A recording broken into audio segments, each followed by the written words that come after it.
Jemi rikthyer drejt për së drejti ora shënon 12 pa humbur kohë, jo me disa prej zhvillimeve kryesore i ndjek.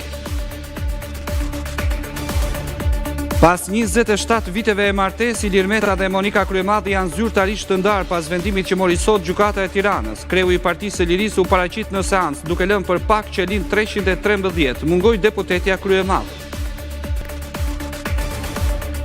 Shtyhet sërish seanca paraprake për kalimin ose jo në gjykim të dosjes Partizani, me të akuzuar ish kryeministrin Berisha dhe dhëndrin e tij Maltezi bashkë me 5 të pandehur. Kësaj radhe shkak për shtyrjen u bë mungesa me raport mjekësore avokatit të Xhimi Beges. Nis sot zyrtarisht fushata për zgjedhjet parlamentare të 11 majit. Partia Demokratike dhe Koalicioni Aleanca për Shqipërinë Madhështore hap fushatën në orën 19 në sheshin Nën Tereza. Nesër hapja zyrtare fushatës së Partisë Socialiste do të mbahet në sheshin Skënderbeu, ndërkohë Rama sot do të ketë takim me gratë dhe vajzat. Oferta politike e Partisë Socialiste për 11 majin bind më shumë shqiptarët. Sondazhi i prillit nga Pjepoli me Report Televizion tregon se me 50.5% socialistët marrin mandatin e katërt. Rritet mosbesimi ndaj opozitës drejtuar nga Sali Berisha shkon në 62%.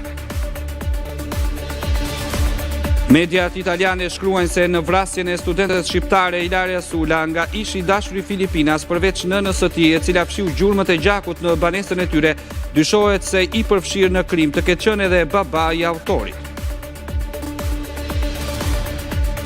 Kina dhe Shtetet e Bashkuara të Amerikës nuk ndalin luftën e tarifave. Pekini kundër përgjigjet sërish me një tjetër rritje, duke i quar në 125% dhe kërkon bashkëpunime e BE-n kundër Donald Trump.